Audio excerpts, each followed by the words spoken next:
Greetings and welcome, everybody, and happy holidays. This is UC Weekly News for this week, and we're going to have a nice chat that sort of winds up the year.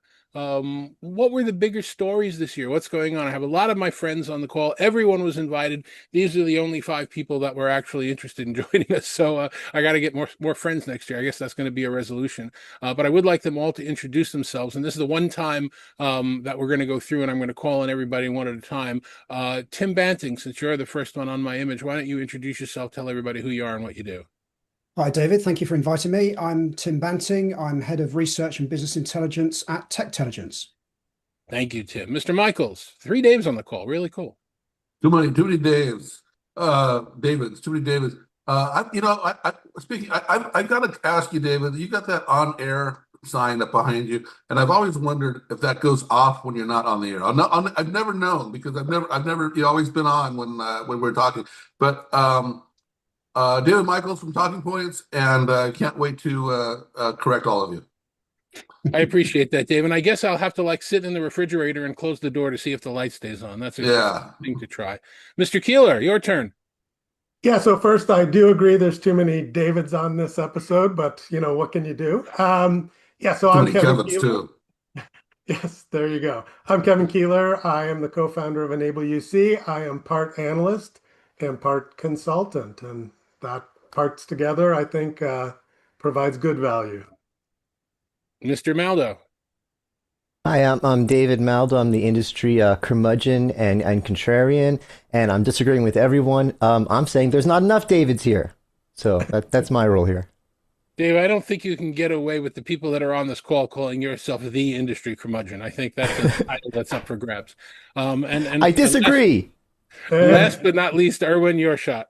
I'm David Irwin Lazar, President and Principal Analyst at Metrigy Research. I lead our research around communications, collaboration, and focusing mostly these days on compliance and security.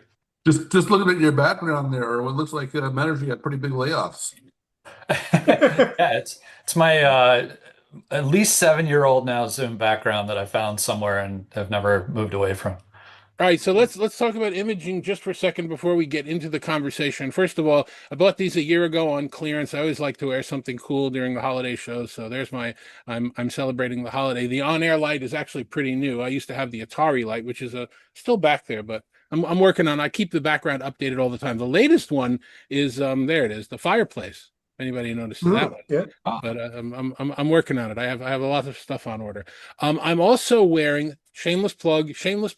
I'm also wearing one of my shirts that are for sale, the Zero BS Accepted, and I'd have to turn around. You can't see it. It says UC Weekly News on the back of it. I've also got one back there that the brutal honesty inside. And if you haven't seen those, here's the link for those. You can go and buy those. It's from a reputable third company, and it's all the things that we like to say about travel and technology. And no BS Accepted is the shirt I'm going to be wearing when I walk up to the vendors at the next trade show and say, "What have you got to tell me?" So it's all the session. So I'm glad you told us it's a fireplace because I was getting ready to dial 011899. no, it's showing how Somebody gets that reference. It's showing how hot the pick hits thing is that's right next to it. If you can, I still have to work on the sizing and everything else. But anyway, all right. So this was a really wacky year, 2025. It was marked by a lot of things that we expected and a lot of things that we didn't expect, certainly a big hype bubble. People that have joined this call that are going to be speaking probably have a lot of overlapping ideas, but I'd like to kind of get into them. So why don't we go in the opposite order that we just went in? Mr. Lazar, what would be your top story in our space for this past year? That's a good one. I would say there were a lot, but the one that jumped out at me was that there's a market out there beyond Microsoft. We've, as analysts covering the UCAS space and UC space, I think we've sort of had this maybe almost assumption over the last few years that Microsoft was going to quickly consolidate, continue to grow. But I think if you look in the last years, most recently, Zoom's earnings this week, RingCentral's earnings, 8x8 now is showing a positive trend, that there continues to be a market out there, whether it's through companies that are offering arguably superior services or more focused on the UC space as Microsoft has moved maybe a little bit more around AI and Copilot. around issues related to Microsoft unbundling being forced by the EU, price increases for Microsoft PSTN add-on licenses. I think it's opened the door to say, you know what, yeah, maybe the UCAS competitors aren't all growing at double-digit rates, but they're thriving, and I think from an enterprise perspective, there continues to be choice. I mean, Cisco as well has reported growth in their subscription business. Erwin, what was the headline of your point there? What was the There are chinks in the Microsoft armor that there's opportunities for companies to continue to grow and thrive in an environment where, you know, again, I think we thought a couple of years ago that Microsoft would just own this space. I would probably, while I agree with you, I'd probably open that up in that, you know, as you pointed out, Zoom's earnings that we just recently heard were off the charts, but their market share in collaboration is dropping. And believe it or not, they're losing market share to Microsoft and to Google and a few others. And you know, I think there's an opportunity if someone were to come into the marketplace or reemerge in the marketplace saying, "Hey, we heard what everybody wants around collab, and look at what we've got, or look at what we've got now." I think that's a tremendous opportunity, and there might be some inclinations of that happening. So I we'll have think, to keep an eye on it. But it's a good point. yeah, building on that part, David, I think what's happening now at the moment is that UC as a term, what does it mean? I mean, it's, yeah, unified communications, but we've heard about multicast, we've heard about unified communications and collaboration. I think what we're seeing here is this power structure is hardening around those people that offer a combined and extensive portfolio. So I think what we're seeing here is there's a bigger trend, and I think this is the one that's important for me, is we're seeing these different strategic clusters based on what you want. You know, if you want to have AI at no additional cost, including your CX and UC platform, maybe Zoom's a choice for you. If you want to have a platform that includes all of your Microsoft Office suite, integrates well across the whole suite, but AI comes at a cost and data compliance comes at a cost, maybe you go for Microsoft. But I think what we're seeing is these different strategic clusters and platforms appealing to different sorts of buying centers. So for me, what's interesting in the year ahead will be, you know, those centers of gravity. What sort of businesses and what sort of buying centers gravitate to each one of those different clusters? Good question. I mean, you wouldn't believe it from me, and you know, we were talking contrarian before, David. I will not spend money on Microsoft 365 or Office 365. I'm still using, I think, Word 2016 or 2020 or whatever. I'm not going to rent software for my computer. I'm only going to buy it and install it. So, you know, it's interesting. Everybody's got their own perspective on that. But, you know, Irwin, I think you're making some really good points, and that was kind of a change and a twist this year. So well done. Let's do video, Mr. Maldow. What do you have on your list so far? Oh, so it was really tricky. I had so many things to pick from, and I'm still like, and right now I'm like, which one should I do? But I'll pick one because it's a fun one and it's a positive one, and it's all the note takers in all of our UC meetings. Every time you join a meeting, there's David's note taker and Kevin's note taker, and at first I saw people complaining, "Oh, I have to let all these notes." You're complaining about nothing. Letting in a note taker is like, come on, it's like letting in a person. They don't bother you. They sit there, and they're actually a good thing. What I find is, you know, of course they do what you expect them to do. If we're sitting there, we're saying, you know, oh, we're going to have to meet next Friday. At the end, you're going to get a task in your AI task thing, whichever one you're using, that says, call David for next Friday. But I like the fact that it makes tasks that we wouldn't think would be tasks. Like we'll be chatting about something, and Irwin and I will be talking about some trend that we're aligned on, and we'll say, oh yeah, we should do something about that. And Irwin will get it. The note taker, Irwin's note taker, will put a task saying, call David and follow up on that project you two want to do together. That's not like it. It doesn't just give you the obvious test that you know are tasks. It comes up with stuff. I don't know if I explained that well, but I think you guys, by the nods, I think you guys know what I'm saying. I think it's with all the AI stuff being thrown at us, right? Like Zoom had 4,000 new features this year or something like that. And there's AI here, and we're all complaining about how a lot of it is AI slop and AI garbage and just marketing. This is the one use of AI that it actually does right what it says, it's going to do, what it says on, what's it, that's a British expression, what it says on the tin. it does what it says on the tin. It does what it says on the tin. It does it better than I expected. It's no problem. It doesn't bother anybody, and it's just become an accepted thing. It's almost a non-story. I love when something's a non-story. It reminds me, when I came into the industry, we all wore ties to every convention, and then one year we didn't wear ties, and I didn't get a memo. No one said anything. It wasn't a story. No one talked about it, but it just happened. And I feel like that's what's going on with these note taker AI agents in all of our meetings. It's yes, there could be something good out of AI. You make an interesting point there, and if we attend a meeting that has 10 people involved, online meeting, video meeting, and there are 10 note takers, at some point is somebody going to say, do we really need this? Do we really need all 10? Does everybody need to have their own? And I guess the reason that that's happening is because A, people want to control the content, or they want to own the content, or they want to access the content. We all attend briefings that are done by certain platforms, and then we have to beg them to get the transcript or the replay because we don't have it. Are we going to be in a situation where everybody's going to have their own note taker, and there'll be like 9 things taking notes on one call? I think there will be. And then the other thing you'll see is that if you decide, you know what, I don't want this meeting recorded, transcribed, so I'm going to block any note takers from coming in, people will hold their phone up to their speakers if they're not wearing a headset and, use whatever tool they have on their mobile phone to capture meeting info. Oh, exactly. And, again, when we talk about analyst briefings, sometimes I really want to get the transcript earlier than it's provided.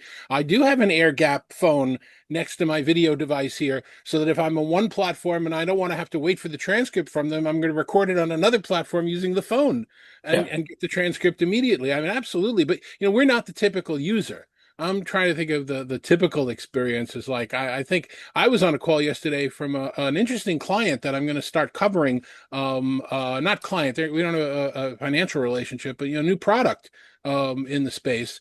And I wanted to record it to get the transcript, and they had their note taker on there, and their note taker sent me the notes afterwards. I don't know if that was automatic or because I was on the call, but it's definitely an interesting space. Yeah, I think we're going to see a movement towards what some of the vendors are doing, where the notes are shared during the meeting, so you see what's being recorded, so it's not a surprise afterwards. And a lot of the vendors are saying, well, we'll have the AI note taker show what's being recorded, so you can see if it missed something, and then any of the participants on the call can add additional bullet points if you think that the AI missed stuff. I think that that's way more transparent than waiting till the end of the meeting and saying, what the heck, this totally got this wrong or assigned it to the wrong person. So I think we're going to move to that humans and AI working simultaneously during our meetings.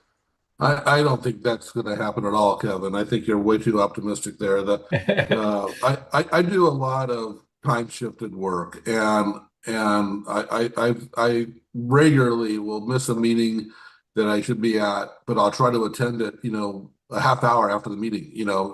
I want to stay current. I just couldn't make that particular time slot. But you can't get people to send out the links, the recorded links. It takes days sometimes. It takes days to get the slides of a meeting.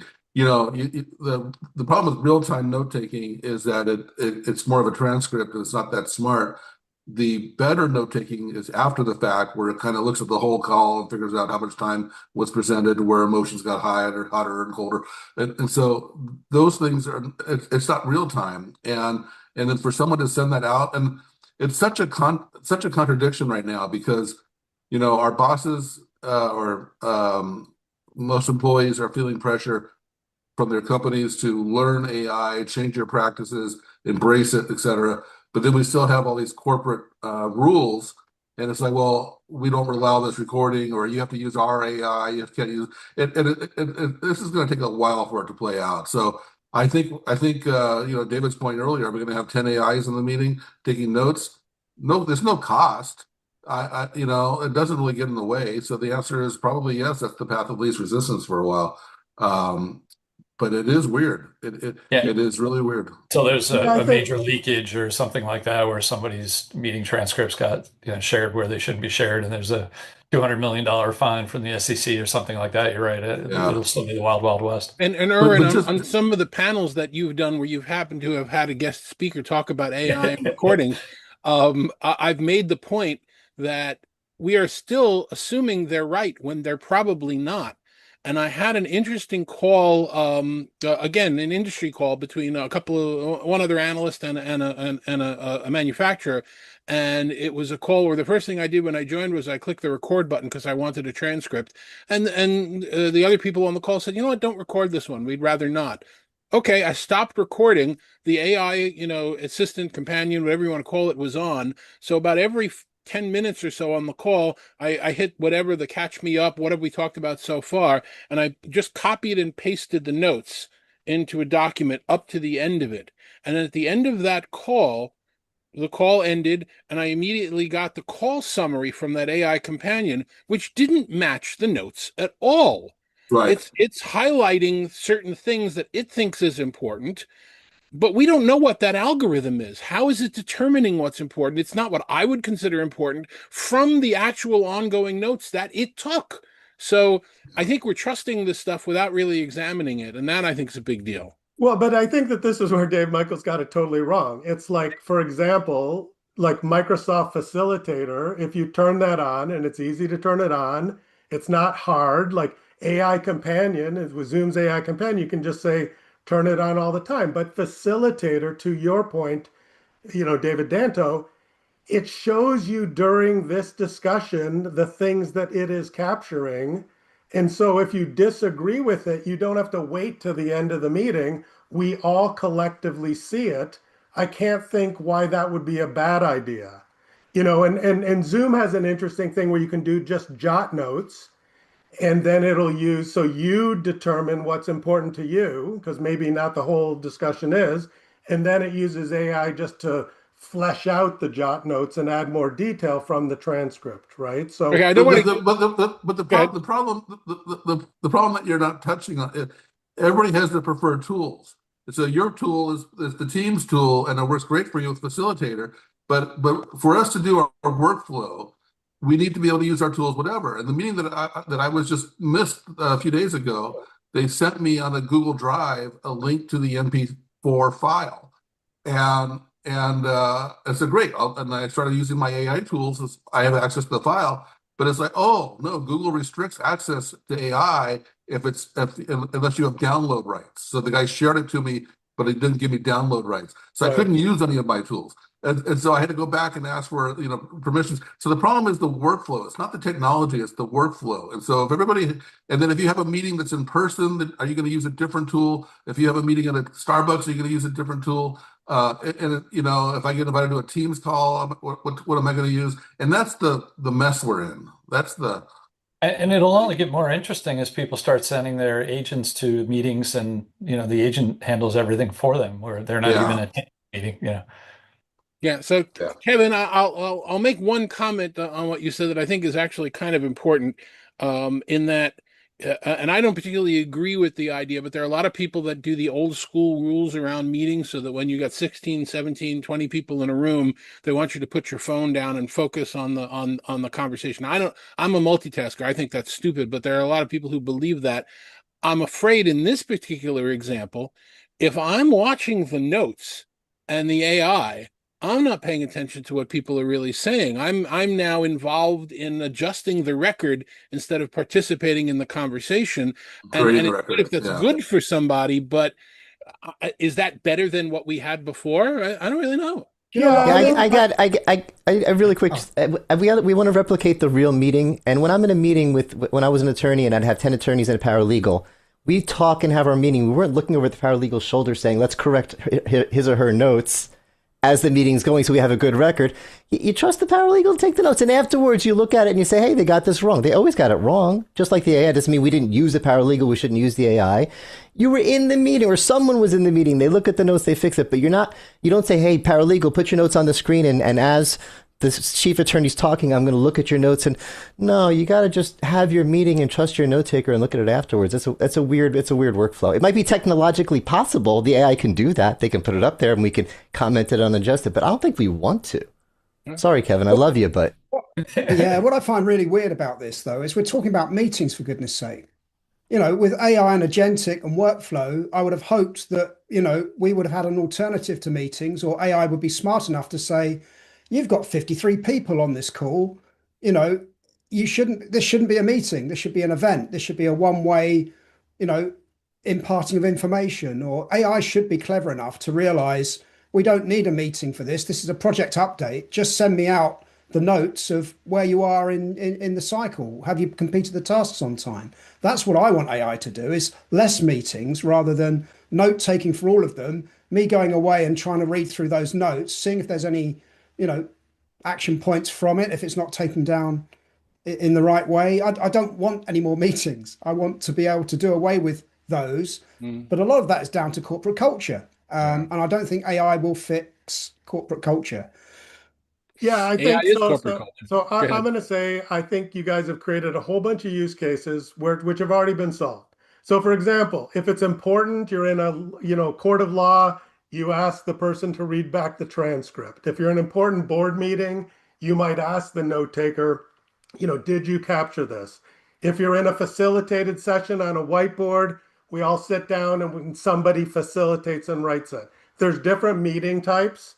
And so I think to pick one AI and say, oh, this doesn't work, Dave Michels, because you don't want to attend the meeting. Well, yes, a real-time note taker, if you're not in the meeting, that doesn't help you, but that's a different use case, right? So I think that when new technology comes out, we're smart enough, or at least some of us are, to figure out how to use the technology in a particular way to make things better. And I think these tools do help, back to your point, I think, David Maldow, who started this great discussion. Okay, so I'm gonna interrupt here and just point out that Mr. Michels was actually right when we started. We're 20 minutes in and we've covered two topics, so we're definitely going to take the full hour. Kevin Kieler, you were up next. What was your big story from 2025, and how will we spend the next 10 minutes talking about that? Yeah, so I wanted to try to figure out something a little bit different, and I'm going to say that 2025 was the year where there was starting to be a focus on what I'm going to call agentic agent infrastructure, and so for example, like Cisco's had some really good success with people looking to upgrade their network equipment, thinking about for the future agent to agent communication. And they've got one slide that they don't show enough, in my opinion. While we're using chatbots, like I put a prompt, the chatbot takes a few seconds, comes back. I, as a human, take longer to read the answer, maybe follow up with the prompt. So it's very spiky use. But as we have agent to agent communication at the speed of, computers, that puts a very different demand on your network. And I think, Cisco did talk about that at WebEx1. I think that their forward-looking people are saying, yes, we better build this infrastructure to support all this agent-to-agent communication.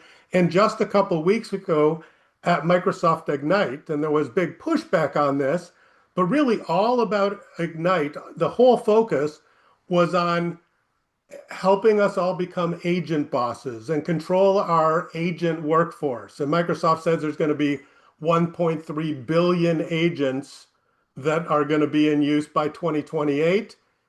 Don't know if that's going to happen. They're making Windows, be an agentic OS, and everybody hates that idea because they're like, hey, I'm not ready for this.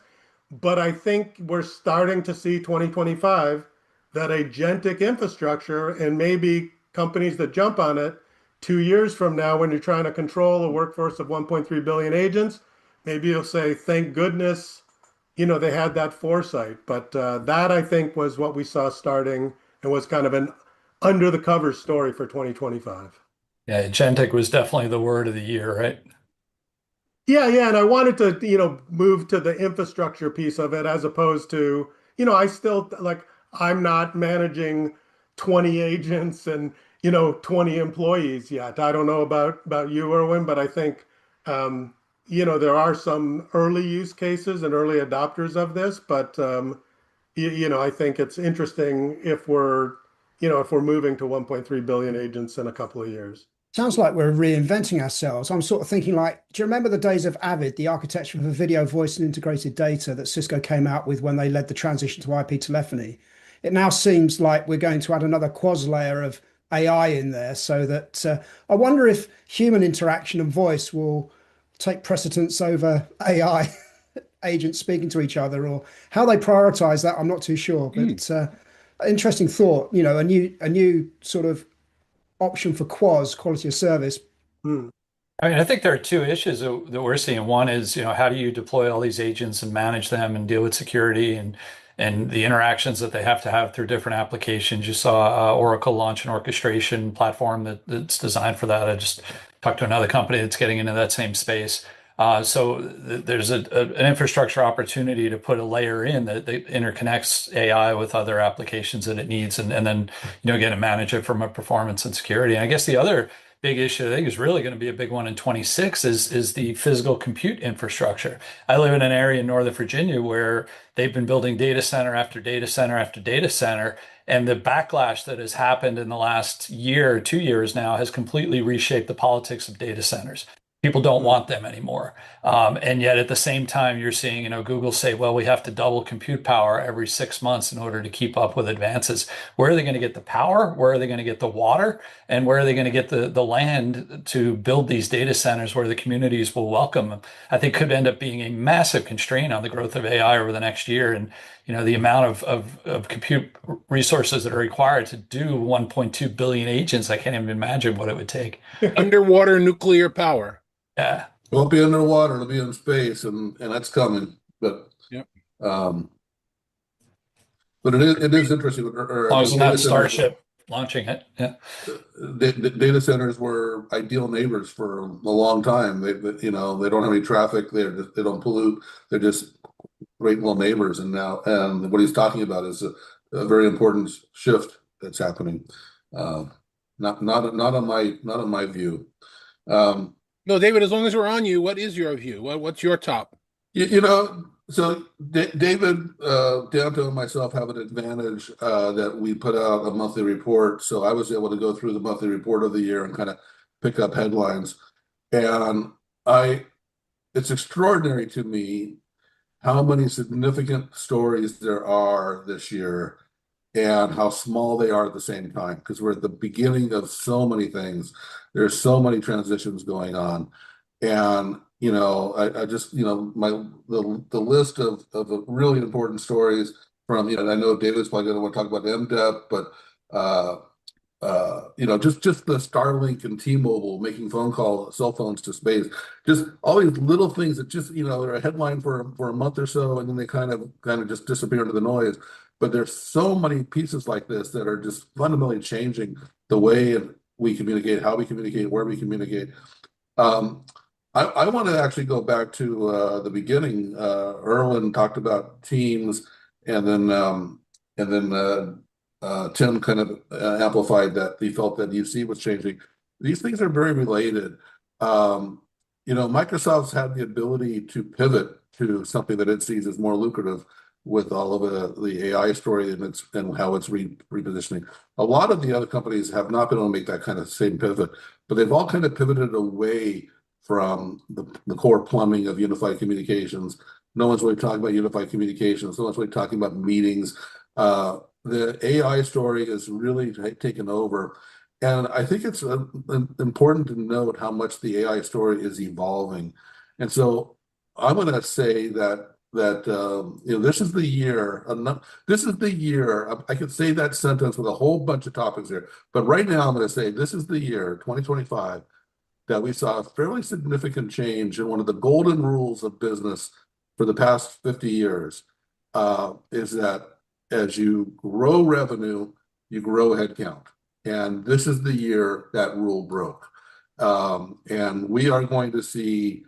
We're already seeing it, but David, it was back in May that we did a cover story on the Insider about all the layoffs that were happening, and that story has not gone away. Every month, there's just been more and more, and we're seeing chart after chart of companies that are indeed growing their revenue and indeed cutting their headcount at the same time. And so the golden rule that these two have always been kind of in correlation with each other is definitely broken down. And I think we're going to see that significantly in that gap even increase more. I think it's going to get very ugly on the employment side, but very exciting in the productivity side. So hopefully these things will, create a whole new set of energy and innovation that comes with it that solves the employment stuff. That's what usually happens. I don't know how many people were put out of work by the steam engine, but but it's not it's a brutal transition. And I think we're heading for a brutal transition with the jobs. Well, Dave, I agree with what you're saying, certainly from the standpoint of how important that story was this year. I don't know that I agree with where you see the future going or the fact that it's going to be a transition. One of the tenets of physics, I'm a big science guy, is that when you make a column tall enough, no matter what it's made of, it will eventually start to bend, whether that's a tree growing or a steel column that you're building for a skyscraper or whatever. Once it gets out to a certain point, it can no longer sustain its weight and it starts to kind of curve over. And I'm afraid that's the pivot point that we're seeing right now with the subject that you're bringing up. Just as we're recording this morning, another large company has said that they're going to cut 10%, and the next company says they're going to cut, and the next company says they're going to cut. And there was an article also, again, as we're recording this morning, about how people are flocking to Walmart to buy groceries. Why are they doing it? I'm doing that. The butter at Walmart is cheaper by about $1 than it is at my local supermarket. So I'm shopping more at Walmart for groceries. Why am I doing that? Because I need to save money. Why is it cheaper? Really good question. Does Walmart have a better business model, or are they not paying their people enough as opposed to the people that are working in the supermarket? We are starting to see, again, with the announcement that came out this morning, without naming any companies, we're starting to see people that they're cutting headcount because they're afraid of revenue reductions. They're not going to grow as fast. Why are they not going to grow as fast? Because there are not enough people employed buying their stuff. And I think we're going to get to the point where this, I'm going to lay off because Wall Street loves it. And all of a sudden they're going to realize that there's nobody out there to buy their stuff. I don't think it's a long-term strategy. I think it is, you're No, right. so I really got to double down on this then because you're referring to that old model where revenue and employees kind of went mostly correlated. And if you kind of diverge a little bit, it was just temporary and then it'll eventually work their way back. And that's what you're pointing out. But I'm saying, no, this has been 2025 is the year. And we've been in technology. We've been selling technology for most of our careers. And, it's going to free up headcount. It's going to make you more efficient. It's going to do whatever. And it's never really been true. We always just find other ways to do stuff. But the rules have changed. And we're seeing it industry after industry that companies can do more, actually do more with less people. And it's across the board. And the thing is, we're still in the early stages of this AI. And so right now, the AI is really impacting the tech industry. The number of software developers you need, the number of technical people you need. But as we start moving into the next stages, and we're starting to see it in pharma, that they could develop drugs faster with AI. They can do. We're just going to start seeing more and more, cars and watches and stuff that get manufactured without humans. I mean, we're going to see a significant divergence. But we're already, like I said, we're already seeing it between revenue and employee count, and it's clearly started. The thing with Verizon, the most recent one, the Verizon's doing this big riff. And the reason they're doing the riff, it's crazy, is to improve customer service. They say that we're losing business to our competitors because we're too hard to do business with, so we're going to get rid of 13,000 people. It's like this is a whole new way of thinking. This is not the way it used to be. And so I think so. My point for looking at 25, it's a whole bunch of transitions going on. And I got a full page here of all these things I can think about. But I think one of the key takeaways is this divergence from revenue and employee count, unlike we've ever seen before. I completely agree. Just to for a second to clarify my comment, and then Irwin, you can go. Yeah. I completely agree with everything that you said. We don't have a disagreement there. My point is, at some point in the near future, companies, organizations, sellers will realize that agents, while it might make their company more productive, don't actually buy anything. And there's going to be a dearth of customers. And that's where revenue is going to start to take a hit. Because if you're more productive so that you can make the products better, faster, easier with much less people, but there are much less people to buy them, something's going to hit the fan somewhere. Just the That's half cloud. of that's half the problem. The other half of the problem is that the agents don't pay into Social Security. And so as we reduce the headcount, that we're supposed to be filling up the Social Security fund with the new young generation, but the agents aren't paying taxes. And Yeah. so we're going to have a problem there. Erwin, what's your thought? No, I wholeheartedly agree. You're chasing the customers away. I know I have kids who've recent college graduates that workforce is struggling in many cases to find good work. I saw the MIT study that came out this morning said about 12% of the U.S. workforce is already vulnerable to being replaced with AI. So that, opens up the door to policy issues of, do we tax AI? Do we create a universal basic income and so on? That's probably well beyond our scope, but definitely if looking ahead to 26, I think it's going to be massive as an issue.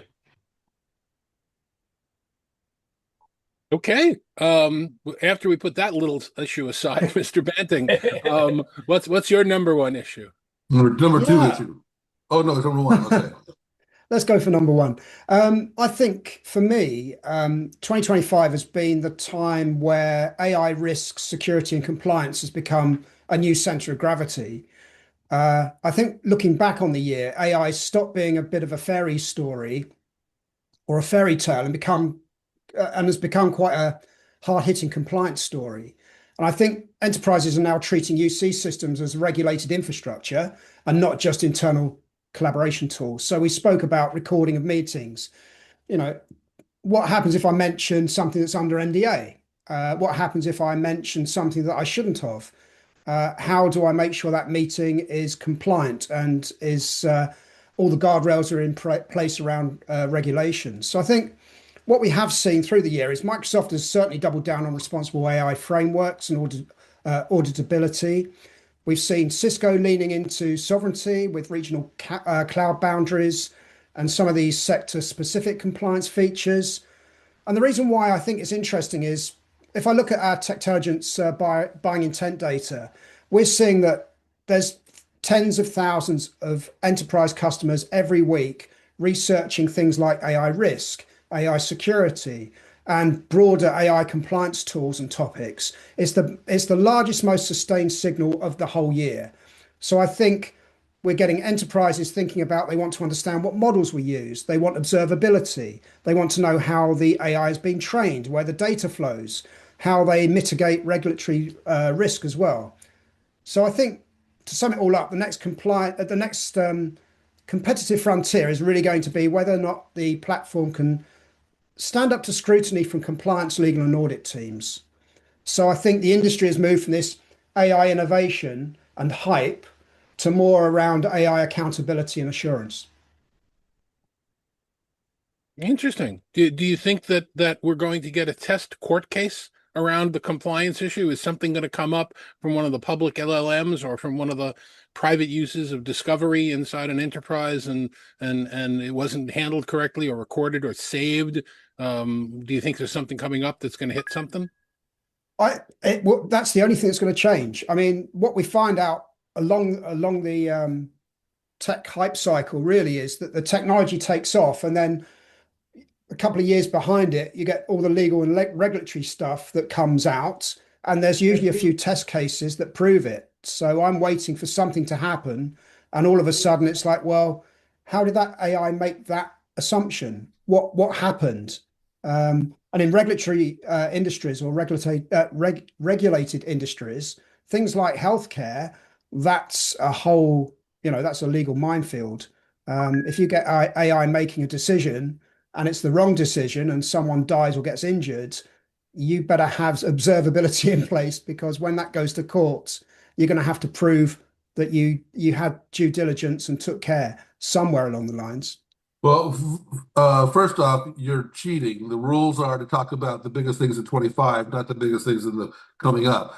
But secondly, I would say that that's just a shift in the same problem, right? So in healthcare, you've got liabilities, whether it's a human diagnosis or medical or a machine diagnosis, doesn't really matter. There has to be safeguards in place. There has to be second opinions, whatever, all the best practices, and they're going to adapt and develop. But it's the same basic problem. It's not a new problem.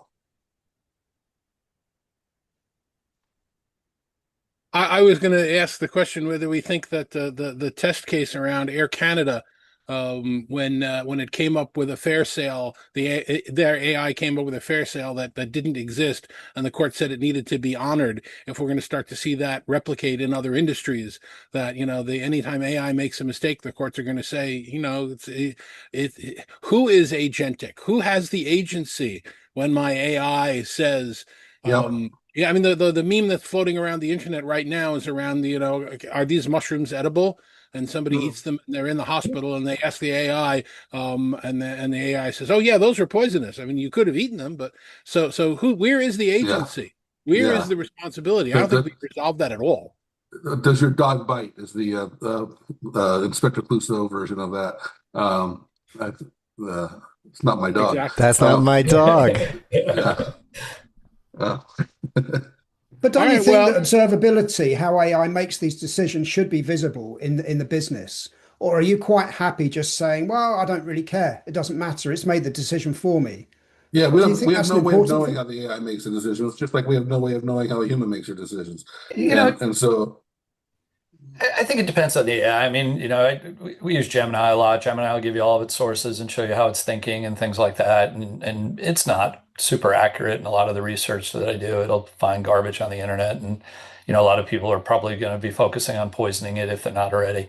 But, you, yeah, I got to say, Ron, it's a great example. I was just having a conversation about the TV show West Wing, and we were trying to figure out who certain actors were. So I asked Gemini who the actors were in West Wing, and it was giving me the wrong answer. And I knew it was the wrong answer.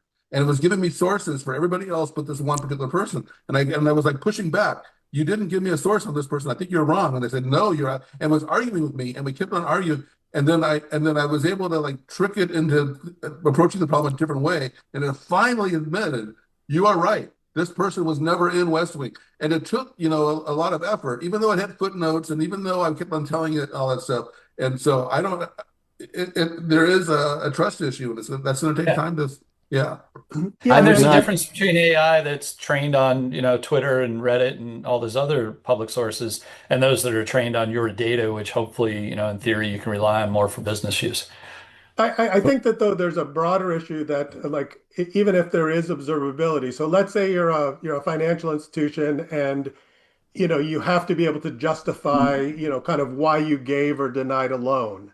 The challenge with an AI system is it might look at thousands of signals in your data, to your point, or when you train it properly. But even then, when, the financial institution says, Mr. Keeler, we denied your loan, and you say, well, you need to explain to me why you denied it. When there's thousands upon thousands of signals, the bank will print out, all these hundreds of pages and say, well, here's the rationale. And it's, no human can really, look at all of those signals that an automated AI can. So even if we have deep observability, it might be so complicated to understand that it Mm. effectively becomes useless to a human trying to understand these AI systems. That's the key point, and I'm really glad you said that because the goal isn't to train the AI the way that we do it as a human. The goal is to use the AI to do it differently. And there's been a number of examples with that, and a good one is stock picking. We know how a New York financial analyst, what they look at, all the key metrics they look at, and they put a little bit of their own judgment into it. When you train an AI to pick stocks that way, it does just like a human does. When you say just do it any way you want, and it starts looking at things that we never thought of, correlations that we never considered. It starts looking at climate data.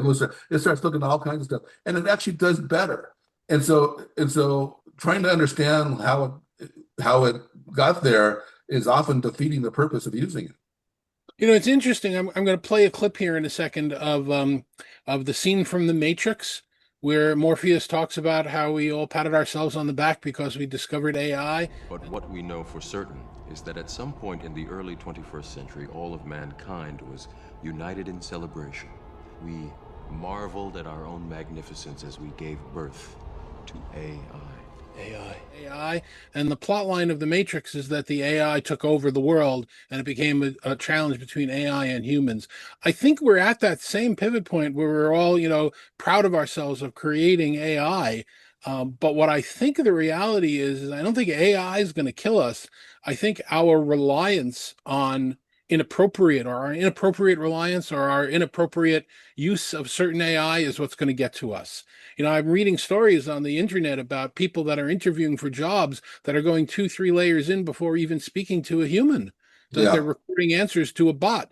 Is that the right way to identify? Because if it is a bot, doesn't that essentially mean that there's a way to break it?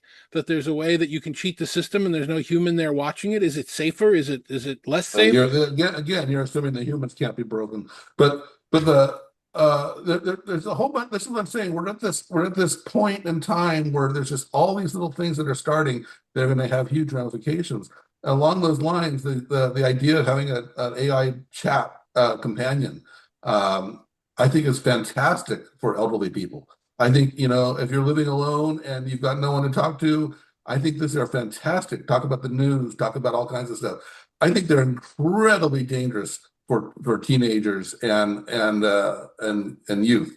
And so it's like, how do you draw that line? Is it as simple as you have to be 55 and over to use it? It's not going to happen. So it's just we're at the beginning of a lot of stuff, but maybe we got to get back to 2025. And we're supposed to be using Grok now to roast people at parties to show how funny we are, right? Yeah. You saw that comment from Elon the other day. But you're right. I think Absolutely. a lot of younger people get sucked into it, and that becomes their friends, and that's not a good thing. Well, the one point that I'll add to something to what everybody has said today, which is outside of my normal comfort zone, is the value of some of the AI large language models that are coming out. Instead of talking about how awful they are, because I actually do think they're awful, but instead of talking about that, let me explain a situation. We all, as we go through life, those of us in this type of civilization, have problems with companies. And there was a time, probably about 5 years ago, for about 2 or 3 years, that we could broadcast and resolve problems with companies. Anybody could, because Twitter, when it existed at the time, let you speak right to a company in public, and they were afraid of what the ramification was. So if you had a bad airline experience or if you had a bad purchasing experience, you could send a note right to them and they would respond because they cared about what they thought was. Because of what's happened to Twitter, that time is gone, and we no longer have that. What I've discovered is that the large language models that exist for public use, the free ones even, whether we're talking about Gemini or ChatGPT or whichever one you happen to be using, are really smart about getting to the problems of company governance. The next time you have a problem with your healthcare issue or a product that you bought that's not working, you can ask the AI to write you a note, and you can ask them, who should I email it to? Give me the names and the email addresses of the senior people at the company that would respond to such a thing. And you know what? It accesses these names and these references from public filings, from tax records, Yeah. it's amazing the names that it comes up with. It probably shouldn't, but it's there right now. So we're in another bubble where you can actually ask for, who should I send this complaint to about the healthcare experience that I'm having, about the healthcare insurance problem that I'm having. There have been times when I've been working for 3 months to resolve an issue, and I finally get fed up and go the route I just explained. And I got an email yesterday that somebody wants to call me this afternoon to resolve it. It's a tool we can be using until somebody figures it out. I got a similar story. A friend of mine has a boiler, a heating system in his home. He could not figure it out for the life of him. Couldn't find anyone to support it or service it. He took pictures of it and went to, I think it was ChatGPT, and he got everything. He got an explanation, he got manuals, he got a recommendation on what was wrong with his current system. He was told how to fix it. I mean, it was just like, it was all there. And that's what Altman and others keep talking about. You've got an expert at your disposal to help you with a lot of things. And I think that's the part that we haven't really figured out yet. There's And a good friend of mine that is an analyst for one of the large cloud companies told me that when he's evaluating large language models and AI instances, that what he does, he takes two different unrelated long series of television shows and puts in a query saying, compare the people that appeared on this show with the people that appeared on this show, and tell me where they were the same people, what actors were on both shows. And if it can provide the answer to that question based on what he knows to be true, the example that he gave me was, tell me everybody who's appeared on Miami Vice and The Sopranos. If it can give you that answer, that means it's accessing the public information and it's thinking intelligently, it's comparing the notes. And if it gives you the accurate information, that's when it's actually doing thinking for you. It's a very easy test. So according to him, that's what he uses to test it. I don't know what you guys use to test it. I suppose we should be asking the AI chefs, but that's another story. Well, real quick, with a thing like that, if it gives you the wrong answer, if you say, what are the common actors, and it starts spouting out actors and it's hallucinating, say to it, did you just make that up? Give me the real answer. And then sometimes it will give you the real answer, so that your friend or that person's test isn't a valid test if he's not saying, ChatGPT or Gemini or whatever, please do the research and give me real answers. If you give it that and then it still gives you the wrong answer, then it fails the test. It's the test today. There'll be a new one tomorrow and another one after that as well. And anybody who's trying to search for the head of a healthcare insurance company is probably not going to be able to do it after I've announced this on this call. But, we have like 5 minutes left. Anybody want to give one line or one word? I got a big one. I think that for a lot of us will have opinions on, which is the Enterprise Connect event.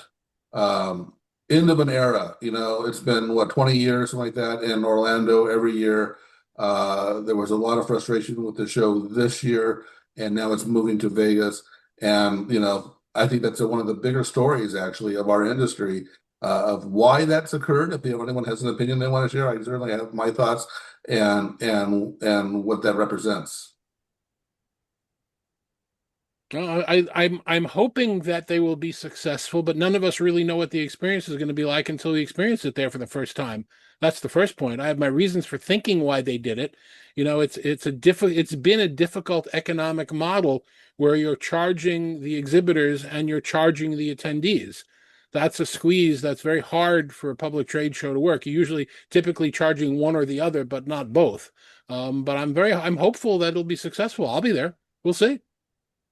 I'll be there as well. I mean, I think the trend is reflective of what we talked about earlier, in that that it shifted to be much more of a contact center focused show, which puts it into competition with ICMI, Cloud Call Center Week, and all the other contact center shows. The buyer side has generally gravitated toward a platform. So you see massive success of the Microsoft events, Microsoft community events. I went to Google Cloud Next back in April. They had 30,000 people there. I was at Oracle AI World a couple of weeks ago. They had 12,000 people. So, it seems like the independent go and shop around and look at different technology events are really struggling in the communication collaboration space, because a lot of companies have just made their decisions at this point. I think a lot of companies have made that decision, Irwin. I think that's the reason why Today Digital focused on Techtelligence. It was to sort of explore that dark funnel, because it's surprising. There's over 80% of businesses have already made their shortlist before the vendor actually gets to know. So you don't go to an event like Enterprise Connect to draw up your own shortlist. Your shortlist is drawn up, and then you get wined and dined by in executive briefing centers by the likes of Cisco and Zoom and Microsoft and everyone else. And you can take your time, you can get your questions answered by experts. You don't have to pay any money to do that. So I think if Enterprise Connect can focus more on what value it's bringing to buyers or attendees, rather than how much we can extract from vendors in terms of exhibits, then it will do well. All right, let's pause there. I want to give everybody 30 seconds for a commercial. How can people reach out to you? What do you do? Let's do it in the same order we started in before. Irwin, tell people how they can get in touch with you and what you do. Find me on LinkedIn, Irwin Lazar, or metrigy.com. Those are the best ways to reach me. Okay, and why should people reach you? Hopefully keep up with what we're doing from a research perspective. Write quite a bit for No Jitter for the search enterprise communication, unified communications, and then publishing quite a bit of research on the Metrigy site. Thank you for all you do, for all your research. Mr. Maldow. David Maldow at Let's Do Video. You can click here to subscribe to my YouTube channel. where all my content is, or you could find me at letsdovideo.com or on LinkedIn. Thank you, David. Mr. Kieller. Yeah, so I'm Kevin Kieller. You can find me on LinkedIn or enableuc.com. I love helping people get the most out of technology, back from when I wrote video games for the VIC-20 Commodore 64. So today, with vendors, I help, as an analyst, and with enterprises, I help as a consultant, but all of it's around making the most out of this cool technology. Mr. Michels.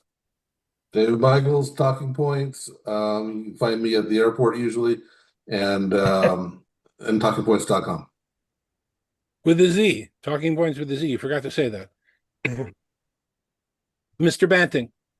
Yep, thank you, David. So Tim Banting, you can reach out via LinkedIn or at techtelligence.com. And I get excited around uncovering and shedding some light on the dark funnel, looking at buying intense data and how thousands of companies are sort of researching the areas that we love and breathe. Thank you, Tim. Thank you, everybody. Since Dave Michels talked about Talking Points, which is where you can find me as well, I'll take this opportunity to say happy holidays. Enjoy time with your family. Family first is one of the things that I believed in for many years of my career, and I still do. We can all spend as much time as we want playing with AI and technology and everything else, but spend time with people that mean something to you, because you can always buy more stuff, but you can't buy more time. And that's the most important message. Thank you very much this year for watching UC Weekly News. We will be back with a new show next week and lots of fun stuff next year. We'll see if we were right. Take care, everybody.